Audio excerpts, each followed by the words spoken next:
Hello दोस्तों, नमस्कार। दिन भर की बड़ी खबर बिना देरी के बताएंगे, जहां सबसे पहले बताएंगे अमेरिका ने इंडियन नेवी को इस बड़े डेटा शेयरिंग समझौते में नहीं किया शामिल। भारत को कितना बड़ा झटका दिया है अमेरिका ने, बताएंगे। तो वहीं जम्मू में आतंकी हमले के बाद चंबा में हाई अलर्ट जारी, ऐसे की जा रही है सीमाओं की निगरानी, दोस्तों बताएंगे। तो वहीं श्रीनगर पुलिस ने कई युवाओं को किया गिरफ्तार, आखिर क्यों गिरफ्तार किया। तो वहीं दिल्ली में केशव प्रसाद मौर्य और भूपेंद्र चौधरी, उत्तर प्रदेश में सीएम योगी को हटाए जाने की चर्चा तेज। दोस्तों यूपी में कुछ बड़ा होने वाला है। दिल्ली में नड्डा से मिले हैं भूपेंद्र और केशव प्रसाद मौर्य, उधर योगी जी ने बुला ली है मंत्रियों की बड़ी बैठक, बताएंगे आखिर क्या अटकलें लगाई जा रही हैं, क्या पॉसिबिलिटी बन सकती है, सारी जानकारियां बताएंगे दोस्तों। बस आप वीडियो के अंत तक बने रहेगा और लगातार भारत में विकास देखना चाहते हैं तो वीडियो को लाइक करके चैनल को सब्सक्राइब करके बेल आइकन दबा के कमेंट में जय हिंद अवश्य कहिएगा। तो बात करें पहली बड़ी खबर की, जहां पर अमेरिका ने इंडियन नेवी को P8 डेटा शेयरिंग समझौते में नहीं किया शामिल। भारत को कितना बड़ा झटका दिया, बता दें। भारतीय नौसेना का P8I जेट्स अमेरिका में है, जो सबसे बड़े बहुराष्ट्रीय नौसैनिक अभ्यास Rim of the Pacific exercise, बोले तो रिमपैक 2024 में भाग ले रहे हैं और प्रशांत क्षेत्र में पनडुब्बियों की तलाश के लिए एक्सरसाइज कर रहे हैं। भारत अमेरिका के बाहर P8 सबमरीन हंटर विमान का सबसे बड़ा ऑपरेटर होने के बावजूद इसे अमेरिका, ब्रिटेन और ऑस्ट्रेलिया के बीच बने P8 सोनो बॉय डेटा शेयरिंग समझौते में शामिल नहीं किया गया है, जो भारत के लिए एक बहुत बड़ा झटका है, बता दें। इसे एक विश्वास का मुद्दा बताते हुए भारतीय नौसेना के अधिकारियों का कहना है कि अमेरिका और भारतीय नौसेना के बीच अंतर संचालन अभी भी कम से कम एक दशक दूर है। एक्सपर्ट्स के मुताबिक ये बहिष्कार भारतीय और अमेरिकी नौसेनाओं के बीच अंतर संचालन के बारे में चिंताएं पैदा करता है। ऐसे में सबसे बड़ी बात आपको बता दें, भारत के लिए कितना बड़ा ये झटका है। दरअसल इस वक्त चल रहे रिमपैक अभ्यास में 29 देश, 40 जहाज, 3 पनडुब्बियां और 150 से ज्यादा विमान शामिल है। भारतीय नौसेना हिंद महासागर क्षेत्र में समुद्री गश्त और टोही मिशनों को अंजाम देने के लिए 12 बोइंग P8 पोसाइडन विमानों को ऑपरेट करती रही है। 2009 में भारत ने अमेरिका से ये विमान खरीदे थे। अब आप अंदाजा लगा सकते हैं कितना बड़ा झटका दिया है भारत को अमेरिका ने। लेकिन एक चीज तो तय है, अमेरिका अपना फायदा हमेशा देखता है, उसको कोई फर्क नहीं पड़ता और दोस्ती उसके लिए सिर्फ एक छलावा है। बहरहाल भारत का रशिया के अलावा बेहतरीन दोस्त हमें नहीं लगता कि कोई दूसरा है। तो वहीं बता दे, जम्मू में आतंकी हमले के बाद चंबा में बड़ा हाई अलर्ट, ऐसे की जा रही सीमाओं की निगरानी, बता दें। पड़ोसी राज्य जम्मू कश्मीर में आतंकी वारदातों के बाद चंबा जिले में हाई अलर्ट जारी कर दिया है। जिले की सीमाओं सहित अन्य क्षेत्रों में चौकसी बढ़ा दिया है। सभी पुलिस थानों व चौकियों को सतर्क रहने के निर्देश दिए गए हैं। यही नहीं, पुलिस ड्रोन के माध्यम से भी बॉर्डर एरिया पर निगरानी बनाए हुए हैं ताकि किसी प्रकार की घुसपैठ को रोका जा सके। प्रदेश पुलिस और गुप्तचर विभाग द्वारा विशेष निगरानी की जा रही है। पड़ोसी राज्य में आतंकी वारदातों के बाद सुरक्षा को और पुख्ता कर दिया है। जिले के प्रवेश द्वारों पर CCTV और पुलिस द्वारा विशेष निगरानी की जा रही है। हिमाचल प्रदेश में जगह जगह पर नाके लगाए गए हैं और पुलिस संदिग्धों पर नजर रखे हैं। तो वहीं आपको बता दें, 18 जुलाई को छुट्टी पर आने वाले थे अजय सिंह नारूका अपने घर। 17 जुलाई को तिरंगे में लिपट कर आएंगे शहीद अजय सिंह। आज यानी कि बुधवार के दिन वो अपने घर लौटेंगे तिरंगे में लिपट कर। जी हाँ, जम्मू कश्मीर के डोडा जिले के ढेसा में 15 जुलाई 2024 को आतंकी हमले में भारतीय सेना के एक कैप्टन समेत 4 जवान शहीद हो गए, जिनमें से 2 जवान सिपाही अजय सिंह नरूका और विजेंद्र सिंह राजस्थान के झुंझुनू जिले के रहने वाले थे। जम्मू कश्मीर के डोडा आतंकी हमले में शहीद अजय सिंह नरूका महज 26 साल के थे और झुंझुनू जिले गांव भैसावता कलां के रहने वाले थे। अजय सिंह की शहादत की खबर मिलते ही उनके गांव में शोक की लहर दौड़ गई। घरों में चूल्हे भी नहीं जले। जी हाँ, बता दें कि अजय सिंह नरूका 2 महीने पहले ही छुट्टी पर घर आए थे। कुछ दिन रहकर ड्यूटी पर वापस लौट गए। फिर 18 जुलाई को छुट्टी लेकर फिर गाँव आने वाले थे, मगर 3 दिन पहले ही शहीद हो गए। और अब 17 जुलाई यानी आज तिरंगे में लिपटी उनकी पार्थिव देह पैतृक गाँव पहुँच रही है। वाकई में दोस्तों ये गमगीन माहौल है जिसने हर भारतीयों की आंखें नम कर दी है। ऐसे में आप लोग मोदी सरकार से अपने इन जवानों के शहादत का बदला लेने के लिए क्या सुझाव देना चाहेंगे दोस्तों, बताइएगा जरूर। तो वहीं बता दें, श्रीनगर पुलिस ने कई युवाओं को किया गिरफ्तार। मुहर्रम जुलूस में फलस्तीन का झंडा लहराने का लगा आरोप, बता दें। संसद सदस्य और नेशनल कॉन्फ्रेंस यानी नेका के नेता आगा रुहुल्ला ने मंगलवार को आरोप लगाया कि पुलिस ने श्रीनगर के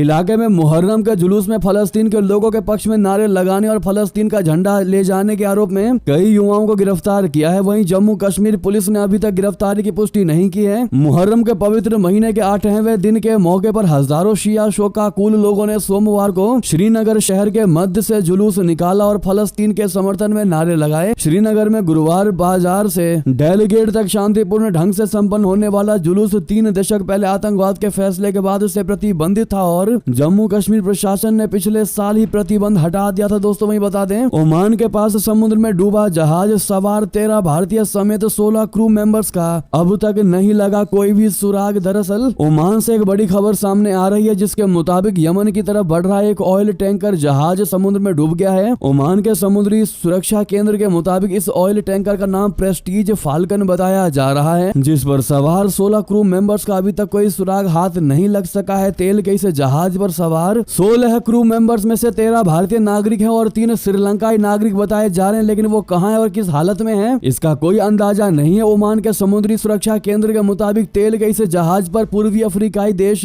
कोमोरोज का झंडा लगा हुआ था। मंगलवार को तेल का यह टैंकर ओमान के प्रमुख प्रौद्योगिक दुकम बंदरगाह के पास डूब गया और इस पर सवार क्रू मेंबर्स को कोई सुराग अभी तक हाथ नहीं लग सका है। बताया जा रहा है कि यह टैंकर यमन की ओर जा रहा था, तभी वो दुकम बंदरगाह के पास पलट गया। जी हाँ, ऐसे में लापता भारतीय मिल जाए इसकी कामना जरूर करिएगा। तो दोस्तों वहीं आपको बता दें फ्रांस के पीएम का इस्तीफा। पहले गे पीएम गैब्रियल अटाल ने मंत्रियों संग छोड़ा पद। जी हाँ, फ्रांस के प्रधानमंत्री गैब्रियल अटाल ने अपने पद से इस्तीफा दे दिया है। राष्ट्रपति इमैनुअल मैक्रोन ने मंगलवार को पीएम का इस्तीफा स्वीकार कर लिया। मैक्रोन ने नई सरकार के गठन तक गैब्रियल अटाल को कार्यवाहक पीएम के रूप में काम करने को कहा है। राष्ट्रपति ऑफिस ने एक बयान में कहा कि मैक्रोन ने मंगलवार को प्रधानमंत्री गैब्रियल अटाल और अन्य मंत्रियों का इस्तीफा स्वीकार कर लिया है। तो वहीं बता दें आईएमएफ ने बढ़ाया भारत के जीडीपी का अनुमान 2024-25 में 7% रहेगी आर्थिक विकास दर। जी इंटरनेशनल मॉनेटरी फंड यानी कि आईएमएफ ने भारत के आर्थिक विकास के ग्रोथ अनुमान को बढ़ा दिया है। आईएमएफ ने मौजूदा वित्त वर्ष 2024-25 में 20 बेसिस पॉइंट की बढ़ोतरी के साथ भारत की जीडीपी के 7% रहने का अनुमान जताया है, जबकि इससे पहले अप्रैल 2024 में आईएमएफ ने 6.8% जीडीपी रहने का अनुमान जताया था। इंटरनेशनल मॉनेटरी फंड ने 16 जुलाई 2024 को वर्ल्ड इकोनॉमिक आउटलुक ग्रोथ अनुमान बोले तो world economic outlook growth projection जारी किया है। आईएमएफ ने कहा कि भारत के आर्थिक विकास के ग्रोथ अनुमान को बढ़ाकर मौजूदा वित्त वर्ष के लिए 6.8% से 7% किया जाता है। दोस्तों तो वहीं आपको बता दें क्या चीन के साथ अमेरिकी हथियारों की जानकारी साझा कर रहा है रशिया। अमेरिकी कांग्रेस ने व्हाइट हाउस से मांगा जवाब। दोस्तों अमेरिकी कांग्रेस की एक द्विदलीय समिति ने सोमवार को व्हाइट हाउस से इस बारे में विस्तृत जानकारी देने का आग्रह किया है कि क्या रशिया यूक्रेन में युद्ध के मैदान में इस्तेमाल किए गए अमेरिकी हथियारों को हराने और तरीके के बारे में चीन के साथ जानकारी साझा कर रहा है। व्हाइट हाउस के राष्ट्रीय सुरक्षा सलाहकार जैक सुलिवन को लिखे एक पत्र में चीन पर प्रतिनिधि सभा की चयन समिति ने चेतावनी दी कि रशिया के युद्ध के मैदान में किए गए बदलाव जो कुछ अमेरिकी हथियार प्रणालियों को कमजोर करते हैं उनके चीन के हाथों में पड़ने की संभावना है। इसमें अमेरिकी गाइडेड हथियारों के लिए रूसी इलेक्ट्रॉनिक वारफेयर सिस्टम भी शामिल है। दोस्तों समिति के रिपब्लिकन अध्यक्ष जॉन मुलनार और रैंकिंग डेमोक्रेट राजा कृष्ण मूर्ति ने लिखा कि हमें ये अनुमान लगाना चाहिए और वास्तव में इस धारणा के तहत काम करना चाहिए कि रशिया अमेरिकी और संबद्ध हथियार प्रणालियों की कमजोरियों या प्रतिवादों के बारे में जानकारी पीआरसी को दे रहा है। तो वहीं आपको बता दें पीएम नरेंद्र मोदी जी ने नेपाल के नए प्रधानमंत्री बने केपी शर्मा ओली को तीसरी बार जीत पर दे दी बधाई। जी हां, प्रधानमंत्री नरेंद्र मोदी जी ने केपी शर्मा ओली को तीसरी बार नेपाल का प्रधानमंत्री बनने पर शुभकामनाएं दी। पीएम मोदी ने कहा कि वो दोनों देशों के बीच गहरी दोस्ती को और मजबूत करने के लिए तत्पर है। सोमवार को एक्स पर एक पोस्ट में लिखा गया उन्होंने कहा कि नेपाल के प्रधानमंत्री के रूप में मैं आपकी नियुक्ति पर यानी केपी शर्मा ओली को बधाई। मैं हमारे दोनों देशों के बीच दोस्ती के गहरे बंधन को और मजबूत करने और हमारे लोगों की प्रगति और समृद्धि के लिए हमारे पारस्परिक रूप से लाभकारी सहयोग का विस्तार करने के लिए मिलकर काम करने के लिए तत्पर हूँ। दोस्तों तो वहीं आपको बता दें क्या तानाशाह बनने जा रहे मालदीव के राष्ट्रपति मुइजू विरोधियों को एक एक कर लगा रहे ठिकाने क्या है। मुइजू का कच्चा चिट्ठा बता दें मालदीव के चीन परस्त राष्ट्रपति मोहम्मद मुइजू अब खुद भी चीनी तानाशाह जिनपिंग की राह पर ही बढ़ चले हैं। मुइजू ने राष्ट्रपति बनने के बाद से जिस तरह से विरोधी विचार के लोगों को ठिकाने लगाने का काम किया है उससे तो यही लगता है कि तानाशाही की तरफ बढ़ रहे हैं। मालदीव का संविधान देश में हर नागरिक को राजनीतिक गतिविधियों में भाग लेने और अपनी राय रखने का अधिकार देता है, लेकिन मुइजू के राष्ट्रपति बनने के बाद मालदीव में ऐसा नहीं है। मुइजू सरकार लोगों के साथ उनकी राजनीतिक दलों के आधार पर भेदभाव कर रही है। यही नहीं विपक्षी राजनीतिक विचारधारा के लोगों को सरकारी नौकरियों से निकाला जा रहा है। मालदीव के न्यूज पोर्टल अधादू ने मुइजू सरकार का कच्चा चिट्ठा सामने रख दिया है। तो वहीं बता दें प्रधानमंत्री मोदी यूनाइटेड महासभा नेशन के उच्च स्तरीय सत्र को संभवतः 26 सितंबर को करेंगे संबोधित। जी हां, संयुक्त राष्ट्र द्वारा जारी वक्ताओं की अंतिम सूची के अनुसार प्रधानमंत्री नरेंद्र मोदी जी यहां उच्च स्तरीय संयुक्त राष्ट्र महासभा सत्र को संभवतः 26 सितंबर को संबोधित करेंगे। संयुक्त राष्ट्र महासभा के 79वें सत्र की उच्च स्तरीय आम बहस 24 से 30 सितंबर तक होगी। संयुक्त राष्ट्र द्वारा सोमवार को जारी वक्ताओं की अंतिम सूची के अनुसार भारत के राष्ट्रीय अध्यक्ष 26 दिसंबर को दोपहर में उच्च स्तरीय सत्र को संबोधित कर रहे होंगे और ये अंतिम सूची नहीं है। संयुक्त राष्ट्र उच्च स्तरीय सत्र से पहले के सप्ताहों में वक्ताओं की अद्यतन अंतिम सूची जारी करता है ताकि नेताओं, मंत्रियों और राजदूतों की उपस्थिति, कार्यक्रम और उनके बोलने के समय में हुए हर प्रकार के बदलाव की जानकारी दी जा सके। ब्राजील इस चर्चा में परंपरागत रूप से प्रथम वक्ता होता है। वो 24 सितंबर को अपने संबोधन के साथ उच्च स्तरीय सत्र की शुरुआत करेगा। उसके बाद अमेरिका के राष्ट्रपति बाइडेन संयुक्त राष्ट्र को संबोधित करेंगे। तो वहीं आपको बता दें, पाकिस्तान में सेना के कैंप पर बड़ा आतंकी हमला, 8 जवानों की मौत, कितना खतरनाक है इसे अंजाम देने वाला गुल बहादुर गुट। बता दें, पाकिस्तान के खैबर पख्तूनख्वा में सेना की एक छावनी पर बड़ा आतंकवादी हमला हुआ है जिसमें 8 जवान मारे गए हैं। आतंकियों ने विस्फोटकों से भरा वाहन परिसर की दीवार में घुसा दिया। हमला सोमवार की सुबह हुआ था, लेकिन सेना ने मंगलवार को इसके बारे में जानकारी दी। पाकिस्तानी सेना की मीडिया विंग ISPR ने कहा कि आतंकवादियों ने 15 जुलाई को सुबह बन्नू छावनी पर हमला किया, लेकिन सुरक्षा बलों ने उनके परिवार में घुसने के प्रयास को विफल कर दिया। परिसर में घुसने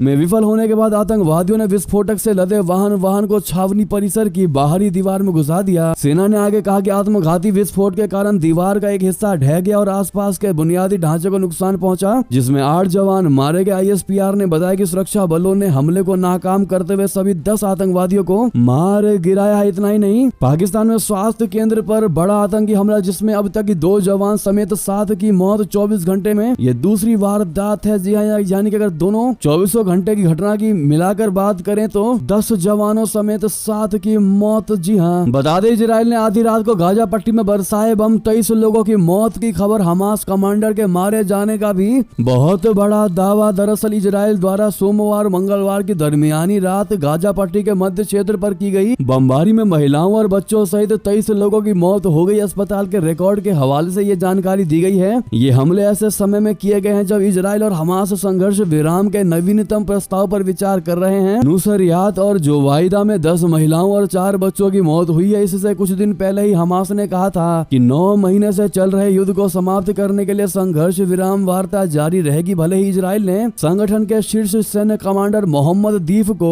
निशाना बनाया हो, जिनका भविष्य अभी स्पष्ट है। तो वहीं बता दें, PM शहबाज शरीफ ने अपने ही पैरों पर मारी क्या कुल्हाड़ी। PTI पर बैन के खिलाफ सहयोगी दल बिलावल भुट्टो भी इस पर भड़क उठे। जी हाँ, इमरान खान की पार्टी PTI पर बैन का आह्वान करके शहबाज शरीफ ने अपने ही पैर पर कुल्हाड़ी मार दी है। दरअसल सुप्रीम कोर्ट के कुछ सीटों पर PTI के समर्थन के लिए फैसले ने शरीफ सरकार को बेचैन कर दिया था। अब शरीफ सरकार की नई मुश्किल ये है कि PTI को बैन करने में उसकी अपनी गठबंधन सरकार के अन्य सहयोगी उसे मदद करने से साफ इनकार कर रहे हैं। शरीफ सरकार के कुछ सहयोगी दलों ने इसे अलोकतांत्रिक फैसला करार दिया है। साथ ही चेतावनी भी दे दी है कि इस फैसले को लागू करने के दूरगामी असर देखने को मिल सकते हैं। जी हाँ, पाकिस्तान सरकार ने सोमवार को इमरान खान की पार्टी पर आरोपों की झड़ी लगा दी। शहबाज शरीफ की सरकार ने PTI पर गैर कानूनी तरीके से विदेशी चंदा लेने, दंगों में संलिप्त होने और कथित तौर पर तालिबान को देश के अंदर घुसाने के लिए राष्ट्र विरोधी होने का आरोप लगाया। तो वहीं आपको बता दें, रुको मेरे जूते दे दो। जी हाँ, ट्रंप ने खुद बताया कि हमले के जस्ट बाद अफरा तफरी के बीच क्यों ये बात कही डोनाल्ड ट्रंप ने कि रुको मेरे जूते दे दो। दरअसल पूर्व अमेरिकी राष्ट्रपति डोनाल्ड ट्रंप ने हाल ही में उस वक्त के बारे में बातचीत की जब उन पर हमला किया गया था। गोली चलने के बाद बाल बाल बचे ट्रंप को सीक्रेट सर्विस एजेंट उन्हें मंच से उतारकर उनकी गाड़ी में ले गए। इस अफरा तफरी के बीच भी 78 वर्षीय ट्रंप अपने जूतों को नहीं भूले। ट्रंप को कहते सुना गया, रुको मुझे अपने जूते चाहिए। पूर्व अमेरिकी राष्ट्रपति ने हाल ही में दिए एक इंटरव्यू में अपने जूतों के बारे में राज खोला। ट्रंप ने खुलासा किया, एजेंटों ने मुझे ऐसे पकड़ा, मेरे जूते गिर गए। ट्रंप ने मुस्कुराते हुए कहा कि मेरे जूते थोड़े टाइट हैं। उन्होंने इस घटना के बारे में सीक्रेट सर्विस एजेंट्स को जमकर तारीफ भी की। शनिवार को पेंसिल्वेनिया में रैली में रिपब्लिकन उम्मीदवार पर जानलेवा हमला किया गया था। दोस्तों आपको बता दें, बड़ी खबर, बांग्लादेश में सरकारी नौकरियों में रिजर्वेशन पर हिंसक हुए प्रदर्शन, झड़पों में 50 से ज्यादा छात्र घायल। जी हाँ, बांग्लादेश की राजधानी ढाका के बाहर एक विश्वविद्यालय में सरकार समर्थित स्टूडेंट यूनियन और छात्र प्रदर्शनकारियों के बीच सोमवार रात हुई हिंसक झड़पों के दौरान 50 से अधिक लोग घायल हो गए। हालात पर काबू पाने के लिए पुलिस ने आंसू गैस के गोले छोड़े और लाठियां बरसाई। पुलिस और छात्रों ने मंगलवार को यह जानकारी दी। ये घटना ढाका के बाहरी इलाके सावर में जहांगीर नगर विश्वविद्यालय में हुई, जहां प्रदर्शनकारी छात्र 1971 में बांग्लादेश के स्वतंत्रता संग्राम के नायक वैज्ञानिकों के परिवार के सदस्यों के लिए सरकारी नौकरी में कोटा समाप्त करने की मांग कर रहे थे। जी हाँ, तो वहीं आपको बता दें नुपुर शर्मा के खिलाफ दरगाह के बाहर मौलवी ने लगाया था भड़काऊ नारा। अब अदालत ने खादिम समेत 6 लोगों को कर दिया बरी। जी हाँ, राजस्थान में अजमेर की एक स्थानीय अदालत ने 2022 में ख्वाजा मोइनुद्दीन चिश्ती की दरगाह के सामने विवादास्पद नारे लगाने के आरोपी सभी 6 लोगों को मंगलवार को बरी कर दिया। सरकारी वकील गुलाम नजमी फारूकी ने बताया कि अदालत ने खादिम गौहर चिश्ती, ताजिम सिद्दीकी, फारूक जमाली, नासिर, रियाज हसन और मोइन को कल बरी कर दिया। उन्होंने कहा कि विस्तृत आदेश के बाद ही ये स्पष्ट हो पाएगा कि अदालत ने किस आधार पर उन्हें बरी किया। तो दोस्तों वहीं बता दें, स्वदेशी कंपनियों से ही खरीदे जाएंगे 346 रक्षा उत्पाद, 1000 करोड़ से ज्यादा होगा फायदा। जी हाँ, रक्षा क्षेत्र में भारत आत्मनिर्भरता की तरफ तेजी से बढ़ रहा है। रक्षा क्षेत्र में आत्मनिर्भरता को बढ़ावा देने और रक्षा उत्पादों को आयात को कम करने के लिए रक्षा उत्पादन विभाग ने 346 वस्तुओं की 5वीं सकारात्मक स्वदेशीकरण सूची यानी PIL जारी की है। इस सूची में रणनीतिक रूप से अहम लाइन रिप्लेसमेंट यूनिट, सिस्टम, सब सिस्टम, असेंबली, सब असेंबली और रक्षा उत्पादों के लिए कच्चा माल शामिल है। इसके बाद सरकारी रक्षा कंपनियां इन उत्पादों का आयात नहीं कर सकेंगी। जिन वस्तुओं की सूची जारी की गई है उन्हें Hindustan aeronautics limited, Bharat electronics limited, Bharat dynamics limited सहित अन्य इस तरह की कंपनियों द्वारा तैयार किया जाएगा। दोस्तों तो वहीं आपको बता दें, अमेरिका ने भारत से की रूस यूक्रेन युद्ध रुकवाने की अपील। पीएम मोदी के दौरे को लेकर कही ये बात। जी हाँ, अमेरिका ने भारत से कहा है कि वो रशिया और यूक्रेन के बीच चल रहे युद्ध को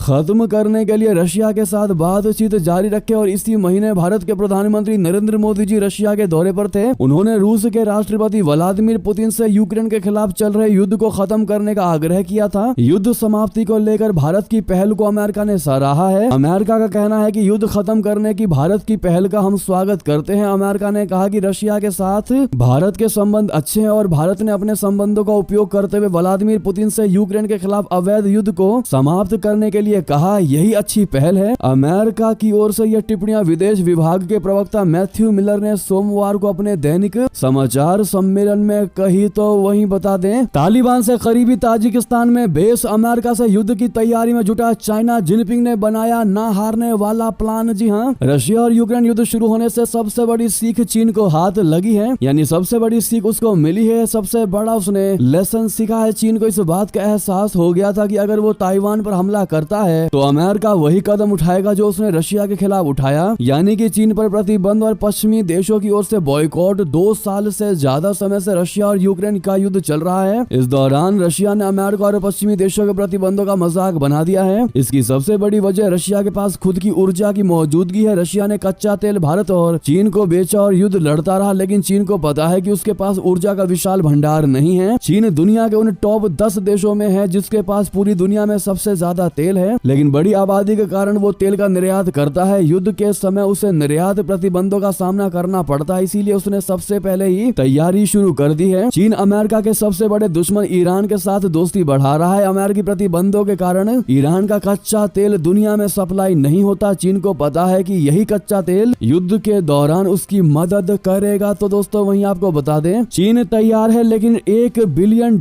का प्रोजेक्ट भारत को देगा बांग्लादेश। शेख हसीना ने ड्रैगन को दिखाई लाल आंख। जी हां, बांग्लादेश ने तीस्ता नदी से जुड़े अहम प्रोजेक्ट के लिए चीन नहीं बल्कि भारत को चुना है। पीएम शेख हसीना ने घोषणा किया है कि $1 बिलियन के इस प्रोजेक्ट को भारत पूरा करेगा। हसीना ने रविवार को ढाका में प्रेस कॉन्फ्रेंस के दौरान कहा कि चीन तैयार है लेकिन मैं चाहती हूं कि इस प्रोजेक्ट को भारत करे। बांग्लादेश का यह फैसला भारत की सुरक्षा चिंताओं को विराम देगा। हसीना ने रविवार शाम को ढाका में कहा कि मैं प्राथमिकता दूंगी कि भारत इसे यानी तीस्ता परियोजना करे। भारत के पास तीस्ता नदी का पानी है, इसीलिए उन्हें ये परियोजना करनी चाहिए और यदि वे परियोजना करते हैं तो वे यहाँ जो भी आवश्यकता होगी वो देंगी। मीडिया रिपोर्ट्स के अनुसार हसीना की हालिया बीजिंग यात्रा के दौरान चीन इस प्रोजेक्ट को लेकर गंभीर दिखाई नहीं दिया। बीजिंग द्वारा $5 अरब के वित्तीय पैकेज से पीछे हटने तथा उन्हें पर्याप्त प्रोटोकॉल न देने के कारण हसीना ने अपनी चीन यात्रा बीच में ही रोक डाली। तो दोस्तों वहीं आपको बता दें, ब्रह्मोस के बाद अब सुखोई की बारी। भारत और रशिया मिलकर बनाएंगे महाविनाशक जेट, दुनिया में बजेगा डंका। जी हां, भारत और रशिया ने मिलकर ब्रह्मोस मिसाइल को तैयार किया जो आज के समय निर्यात की जा रही है। भारत और रशिया एक बार फिर भारत में सुखोई यानी Su-30 MKI के उत्पादन को पुनर्जीवित करने और इसे विदेशी खरीदारों को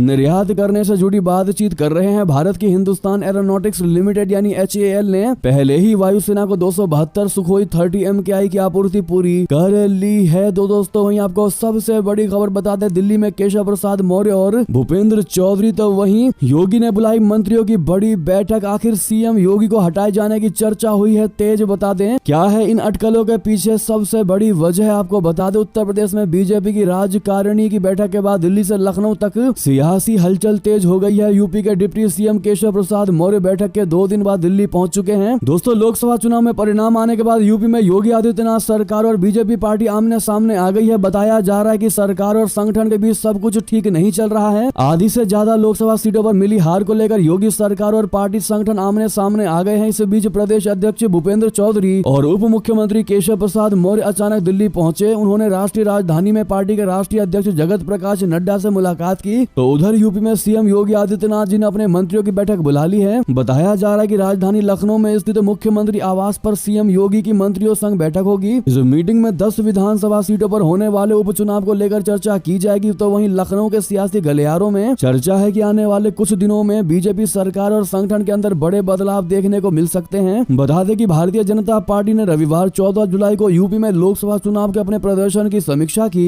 राजधानी लखनऊ में हुई इस समीक्षा बैठक में पार्टी के राष्ट्रीय अध्यक्ष जेपी नड्डा, सूबे के सीएम योगी आदित्यनाथ और दोनों डिप्टी सीएम केशव प्रसाद मौर्य और ब्रजेश पाठक व प्रदेश अध्यक्ष भूपेंद्र चौधरी समेत कई बड़े नेता शामिल हुए। मीटिंग के दौरान राज्य सरकार और संगठन के बीच कड़वाहट साफ देखी गई, जहां एक और सीएम योगी जी ने अपनी सरकार का काम गिनाया और कहा कि हमें हताश होने की आवश्यकता नहीं है। तो वहीं बीजेपी प्रदेश अध्यक्ष भूपेंद्र चौधरी ने कहा कि हमारे लिए कार्यकर्ताओं के सम्मान से बड़ा कुछ नहीं है। ऐसे में दोस्तों एक खेमा कह रहा है कि यूपी में सीएम योगी आदित्यनाथ को हटाए जाने की चर्चाएं तेज हो चुकी हैं। हालांकि आगे क्या होगा वो तो आने वाला वक्त ही बताएगा। लेकिन दोस्तों उत्तर प्रदेश वो राज्य है जहां पर जिसकी सरकार होती है, माना यह जाता है कि केंद्र में उसी का बोलबाला रहता है। लेकिन दोस्तों अगर बीजेपी आपस में ही फूटेगी तो फिर ये भारतीय जनता पार्टी के लिए अच्छे संकेत नहीं। ऐसे में योगी आदित्यनाथ जी को लेकर आपकी क्या राय होने वाली है दोस्तों, बताइएगा जरूर। अगर अभी से ही योगी जी को हटाने की अटकलें लगी तो वाकई में उनका प्रधानमंत्री बनना मुश्किल हो सकता है। बहरहाल दोस्तों इस पर आपकी अब जो भी राय हो बताइएगा जरूर। लेकिन आखिर ऐसा हुआ तो हुआ क्यों और हो क्यों रहा है, अगर आप अंदाजा लगा सकते हैं तो कमेंट में जरूर लिखकर बताइएगा। तो वहीं आपको बता दें मॉनसून सत्र से पहले 21 जुलाई को सरकार ने बुलाई ऑल पार्टी मीटिंग। पहली बार राहुल गांधी होंगे शामिल। जी हां, सरकार ने अगले सोमवार से शुरू हो रहे संसद के मॉनसून सत्र से पहले 21 जुलाई को सर्वदलीय बैठक बुलाई है। संसदीय कार्य मंत्रालय ने एक बयान में सोमवार को यह जानकारी दी। बयान में कहा गया कि संसदीय कार्य मंत्री किरेन रिजिजू संसद के बजट सत्र से पहले संसद के दोनों सदनों में राजनीतिक दलों के नेताओं के साथ बैठक करेंगे। ये सर्वदलीय बैठक 21 जुलाई 2024 को सुबह 11 बजे संसदीय शोध स्थित मुख्य समिति कक्ष में आयोजित की जाएगी। सत्र आरंभ होने से पहले सभी दलों के सदन के नेताओं की इस पारंपरिक बैठक में पहली बार नेता प्रतिपक्ष के